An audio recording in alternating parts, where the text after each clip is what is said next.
기운 내셔야죠, 엄마. 이 정도는 다들 일어나서 걸어요. 아무리 애지중지 키웠던 아들, 딸이더라도 우리가 얼마나 아픈지 모릅니다.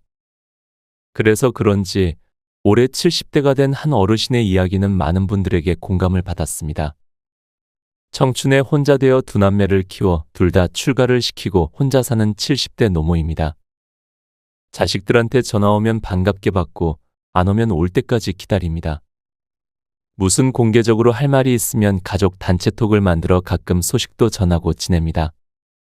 하지만 이번에 독감으로 일주일 동안 병원에 입원했어도 자식들 친척들에게도 일체 연락 안 하고 혼자 지내다가 오늘 퇴원했습니다. 자식은 키울 때이고 결혼하면 남입니다. 마음 비우고 살다가 내 의지대로 안 되면 정리해서 요양원으로 갈 예정입니다. 이처럼 나이가 들수록 혼자 살아가는 방법을 배워야 하는 게 지금 현실입니다. 그래서 오늘은 자식들은 모르지만 노인이 되면 겪는 현실 7가지를 소개해드리려고 합니다. 함께 들으시면서 공감과 위로를 받고 평안한 하루를 보낼 수 있을 거라 확신합니다. 영상 아래에 좋아요와 구독 버튼 한 번씩 눌러주시면 감사하겠습니다. 지금부터 시작합니다. 첫 번째 현실, 지나가는 통증과 썩은 통증이 있다. 나는 극심한 통증을 경험하면서 통증에는 좋은 통증과 나쁜 통증이 있다는 것을 알았다.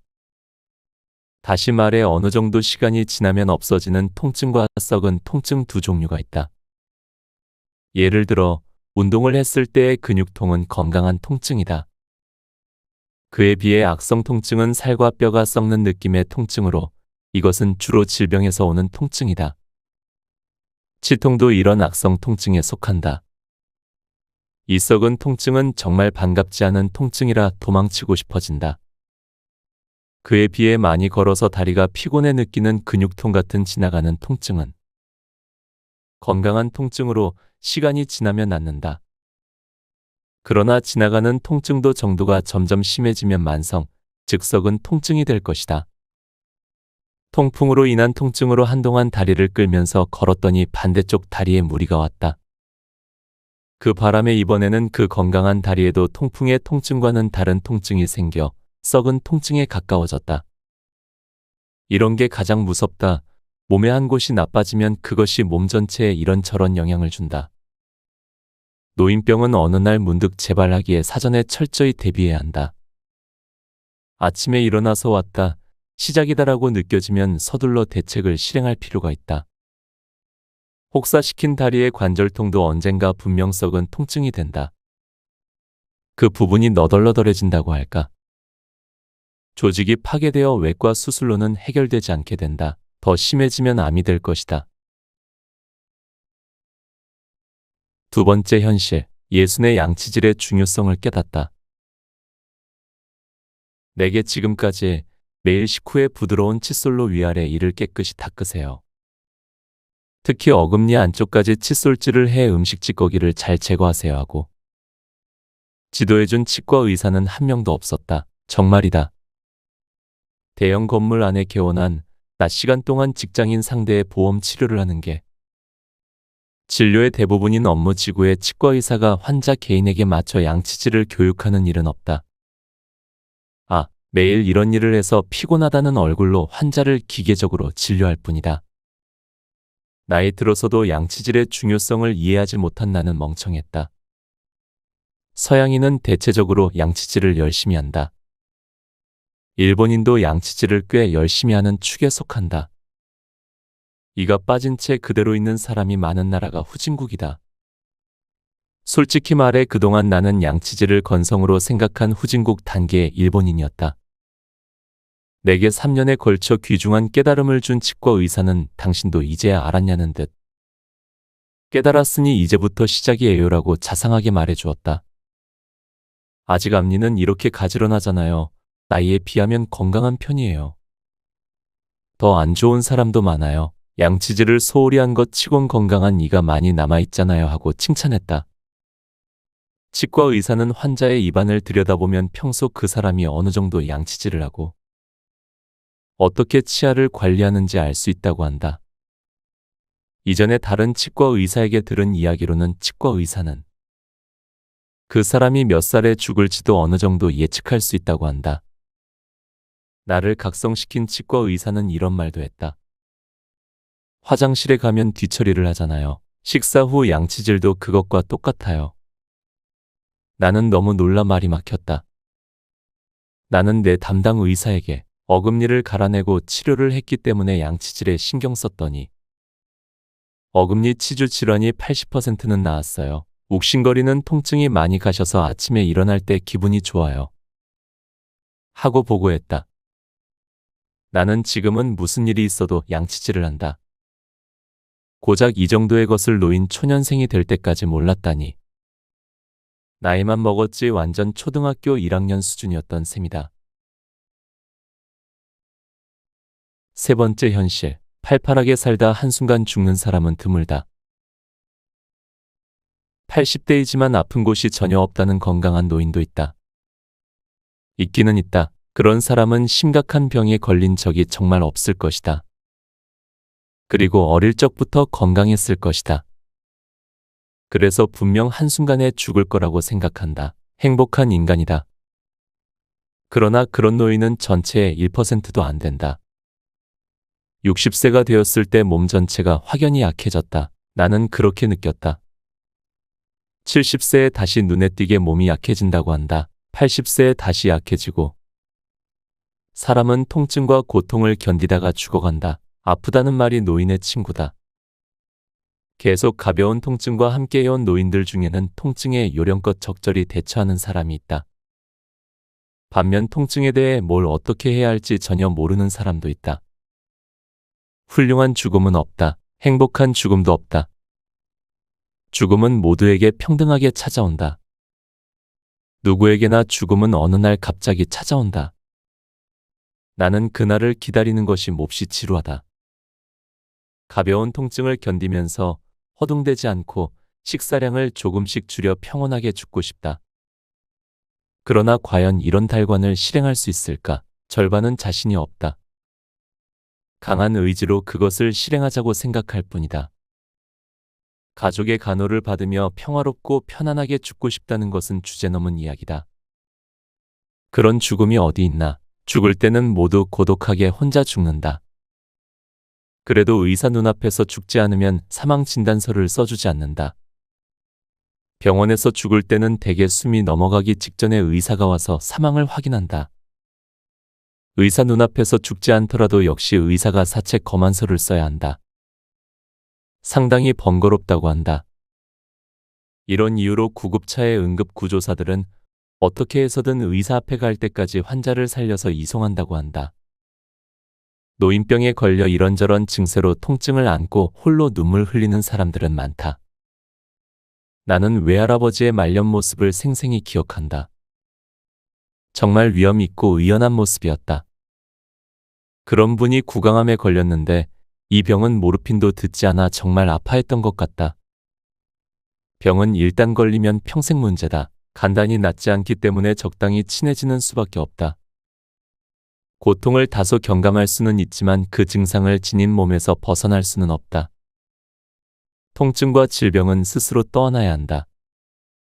어차피 마지막까지 함께하며 떠안은 채 살아야 하는 것이 진실이다. 그렇다면 의사는 환자의 통증만큼은 덜어주어야 한다.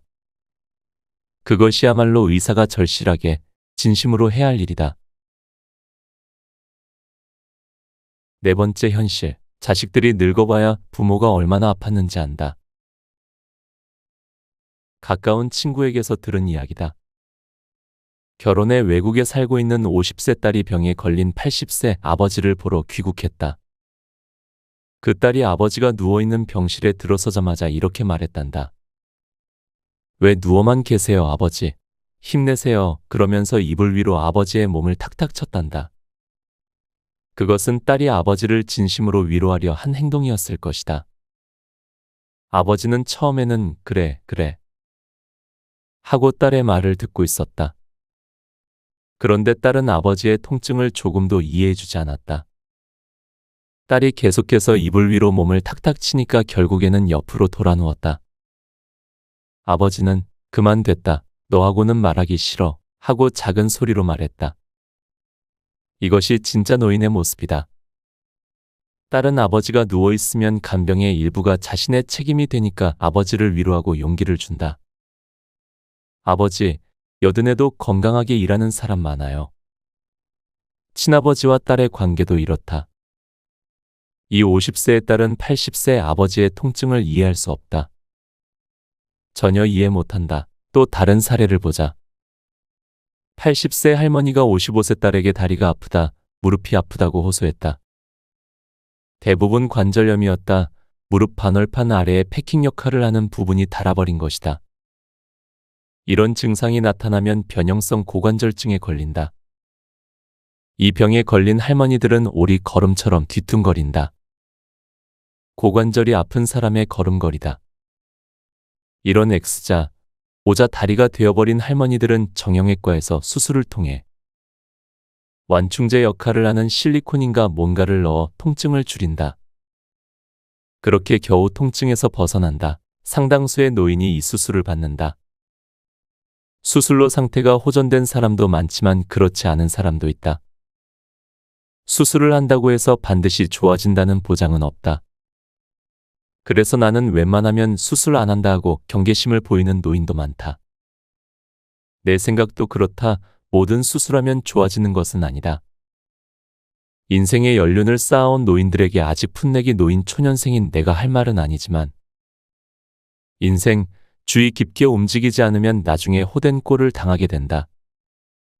의사에게 감쪽같이 속아 수술을 했는데 상태가 조금도 좋아지지 않았다는 경우도 많다. 5번째 현실, 장수의 비결은 넘어지지 않는 것이다. 일본에서는 20년 전부터 노인병을 생활습관병이라고 부르는데 그렇게 부르지 않았으면 좋겠다.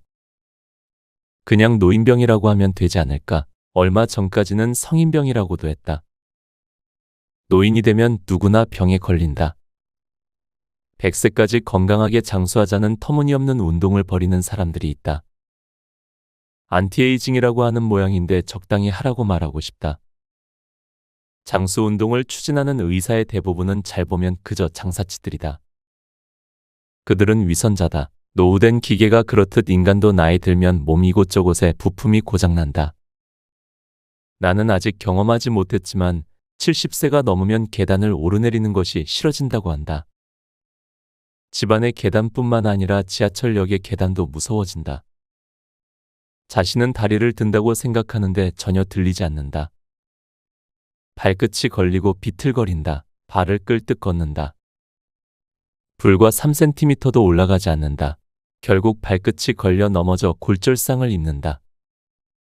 또 80세가 되면 꽤 높은 확률로 눈이 침침해 잘 보이지 않게 된다. 책을 읽을 수가 없게 되는 것이다. 기시 노부스케 전 일본 수상은 한 기자가 장수의 비결이 뭔가요? 하고 묻자 넘어지지 않은 겁니다라고 대답했다. 명언이다. 넘어져서 다리뼈가 부러지면 일어설 수 없다. 발끝이 걸려 넘어지는 것은 노인의 적임으로 조심해야 한다. 동물은 다리를 다치거나 약해져 스스로 움직일 수 없게 되면 그곳에 웅크리고 죽어간다. 자력으로 먹이를 먹을 수 없게 되면 동물은 죽는다. 이것이 자연의 규칙이고 자연스러운 동물의 죽음이다. 나는 이 점이 중요하다고 생각한다. 인간도 동물이다. 6번째 현실, 누구나 노인병에 걸린다. 노인은 모두 인생의 달인이다. 그들은 젊은 사람들이 자신들의 통증을 알아주지 않는다는 사실을 잘 알고 있다. 자신들도 젊고 건강했을 때는 노인들에 대해 아무것도 몰랐으니까. 이런 당연한 사실을 어째서인지 지금까지 아무도 언급하지 않았다. 그래서 내가 이렇게 솔직히 말하는 것이다. 이 세상의 중요한 진실은 의외로 누구의 주목도 받지 못한 채 우리 주위에 팽개쳐져 있다. 그러니까 모두 서로를 위로하자, 다정하게 돌보자고 말하고 싶지는 않다. 어차피 사람은 타인을 위로하지 않는다. 타인이야 어찌 되든 상관없다. 그러나 내가 노인 초년생이 되어보니 확실히 알겠다고 말하는 것은 중요하지 않을까. 나는 이번에 통증을 직접 경험하고 나서 비로소 그런 생각을 하게 되었다. 노인이 통증으로 인해 병을 발견했을 때는 이미 늦은 것이다. 노인병은 낫지 않는다. 몸에 어디에 문제가 생겨 나빠지느냐는 그 사람의 운명이다. 일단 병에 걸리면 도망칠 수 없다. 그 운명을 받아들이는 수밖에 없다. 한 번 걸리면 낫지 않으며 나았다고 해도 곧 다시 재발한다. 의사는 조금씩 치료합시다라며 환자를 안심시키는 말을 한다. 간호사는 몸조리 잘 하세요 하고 상냥하게 프로 직업인으로서 위로의 한마디를 건넨다. 의사는 노인병, 다시 말해서 만성질환은 낫지 않는다는 것을 알면서도 일단 치료하는 신용을 한다. 환자는 통증만 없애주기를 바란다. 간혹 자상한 의사의 경우 서비스업 종사자 같은 거짓 웃음도 짓는다. 병원도 결국은 장사니까 나머지는 약만 처방한다. 옛날에는 주사도 자주 놓았는데 지금은 거의 놓지 않는다. 그러면서도 입원하면 계속 링거를 달아놓는다. 뭐 그렇게 하는 수밖에 없다. 나 역시 이해한다. 7번째 현실. 노인이 되면 자기 몸의 통증을 견디기도 벅차다. 나는 노인 초년생이라서 연륜이 쌓인 노인들이 서로 어떤 이야기를 하는지 사실은 잘 모른다. 직접 물어보며 조사한 것도 아니기에 그저 내가 관찰한 범위에서 글을 쓴다. 노인도 제각각이라서 다른 사람들과는 말하는 것조차 싫다는 괴팍한 사람도 있다. 게이트 볼장에서는 모두 수술 자랑을 한다는 이야기를 들은 적도 있다. 그나마 대화할 상대가 있는 것은 행복한 일이다. 대화 상대 없이 혼자 고립되어 지내는 노인도 많다. 어느 날 택시를 타고 가다가 길에 온통 노인들 뿐이네 하고 한마디 내뱉었는데 순간 나 역시 다르지 않다는 사실을 깨달았다. 나도 백발 노인이네. 말하는 나도 듣고 있던 택시 운전사 노인도 어이없어 웃은 경험이 있다. 노인이라 해도 개인차가 있어서 사람에 따라 상황이 다르다. 개인의 경우에도 매일 컨디션이 달라 좋을 때도 있고 나쁠 때도 있다. 그리고 나이가 들수록 개인차가 커지기 때문에 아니하게 노인은 하고 단정 지어서는 안 된다. 그러나 말이란 어느 정도 일반화하고 단정하지 않으면 하기 힘든 것 또한 사실이다. 70, 80대의 노인들은 나를 보면서 젊어서 좋겠다고 말한다. 요전에도 76세 된 이웃이 남자로 한창 때다라고 말해 소름이 끼쳤다. 한창 때라는 말이 귀에 거슬렸다. 아직 건강하다라는 뜻으로 들렸다. 아니, 나도 발이 아파서 하고 대답했지만 상대는 듣지 않는다. 타인의 고통에 대한 이야기는 들을 마음이 없는 것이다. 그만큼 모두 자기 몸의 통증을 견디기도 벅차다. 이 사람은 나보다 더 몸에 이곳저곳이 아프구나 하고 깨달았다. 그렇다. 노인은 아프다. 책 곁에 두고 방송 이어갑니다. 마지막. 왜 진작 치과 의사의 말을 듣지 않았을까 후회한다. 나는 노인이 되어 내가 오랫동안 양치질에 대해 너무 안이하게 생각해온 것을 반성했다. 64세가 되어서야 태어나 처음으로 양치질의 중요성을 알았다. 나는 양치질을 열심히 하지 않았다. 하루 한 번 아침에 닦으면 그것으로 충분하다고 제멋대로 생각했다. 그 때문에 위아래 어금니부터 하나씩 문제가 생겼다. 하루 3번 식사 후에는 양치질을 해야 한다. 특히 저녁 식사 후 취침 전에 양치질은 반드시 해야 한다. 이 나이에 이런 이야기를 하자니 부끄럽지만 나는 정말 바보였다. 이 사실을 10년 전에만 깨달았어도 치아 3개 정도는 더 살렸을 것이다. 지금은 잠자기 전에 반드시 양치질을 하니까 아침에 일어날 때도 입안이 개운하다. 그 전에는 치주 질환으로 잇몸이 아파 오랫동안 불쾌했다. 그러나 어차피 이렇게 된 것, 언젠가는 썩어서 빠질 거라고 포기했다. 치과의사 입장에서 보면 매일 병원에 오는 환자들은 모두 충치와 치주 질환을 앓는 사람들이다. 똑같은 말을 매일 수십 번씩 하는 일도 질릴 것이다. 특히나 같은 어차피 남의 말을 듣지 않는 아저씨는 무슨 말을 해도 소용없다는 것을 알고 있다. 그런데 결국 통증으로 고통을 받는 것은 그 멍청한 아저씨 자신이다. 왜 40대 무렵부터 치과 의사의 말을 진지하게 듣지 않았을까? 곁에 두고의 짧은 생각. 이 책을 읽고 대본을 쓰는 동안 과연 이 내용이 여러분들에게 어떻게 다가갈지 생각했습니다. 너무나 차가운 현실을 말해주는 것 같기도 하고 이 작가만의 의견일 수도 있다고 생각했습니다. 하지만 한 가지 확실하게 알게 된 게 있습니다. 노인이 되면 말 못할 고통이 하나쯤은 꼭 있다는 것입니다. 저희 부모님에게도 만나서 자주 여쭤봅니다. 요즘 몸은 어떠시냐고요? 항상 돌아오는 말은 역시나 괜찮아, 아픈 데 없어입니다. 자식 입장에서 더 물어보고 더 곁에 있어 줘야 하는데 그러지 못했던 날들을 떠올렸습니다. 아직 부족한 젊은 사람이기도 하면서 이제 아이를 키우면서 부모의 마음을 알아가는 사람으로서 여러분들의 노고를 깊이 생각합니다. 정말 고생 많으셨습니다. 그리고 남은 인생은 자식들, 친척들, 지인들 제쳐두시고 나만의 인생을 꼭 즐기셨으면 합니다. 그러한 분들이 모여 함께 행복한 노후를 보내시길 진심으로 응원드립니다. 오늘도 함께 해주셔서 감사합니다.